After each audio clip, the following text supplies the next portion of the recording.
So sometimes, women will come and say, not only can I not get pregnant, my insomnia is terrible. Can you help with that?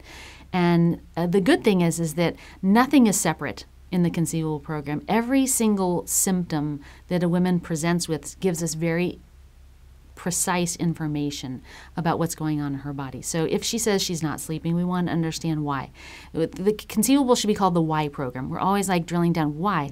That's what we taught our tool to do. Keep asking why. Oh, why do you have insomnia? Is it because you're drinking too much coffee?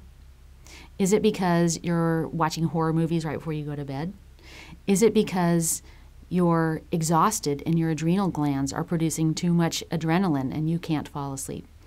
Is it because you have a 2-year-old? We have to understand why, the external factors first, and then we have to look at the internal factors. So some factors that can cause insomnia that are a little bit more complicated. In Chinese medicine, we think that when there is enough blood, like little children, they sleep so well, right? You can pick them up and throw them over your shoulder. They won't ever wake up. And you look at old people, they sleep 4 hours a night. So our ability to make blood as we age starts to really decline. And the less blood that we have, the less ability we have to stay asleep. And so what you'll see is women who have very severe insomnia will typically also have decreased volume of menstrual blood. And remember that if there's not enough menstrual blood, then we don't have the ability to produce a good lining. And so if there's not enough menstrual blood, we want to say, well, why not? How do we get blood? We get blood from the conversion of food into energy. So then we have to look at digestion. Again, we've already talked about digestion.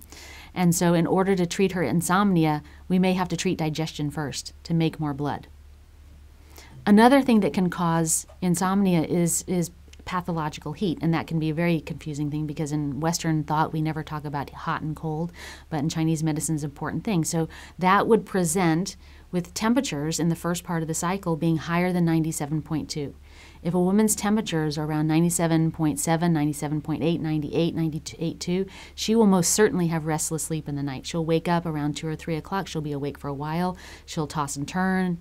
And that heat just agitates us, right? So it's like when you're trying to sleep in the middle of summer and your air conditioning is broken. You're just tossing, turning, you're sweaty, you're hot, you're kicking the blankets off. As you start to use herbs that are cooling to clear that heat and use foods that are, heat clearing and limit the foods that are warming, those temperatures will actually start to come down. And as those temperatures start to come down, then the woman will start saying, oh, it's weird, I'm sleeping through the night more. But other good things happen for her fertility because as those temperatures come down, cervical discharge is restored. And so all the pieces of the menstrual cycle and the symptoms that they present with give us information about the whole picture around her health and her overall reproductive health.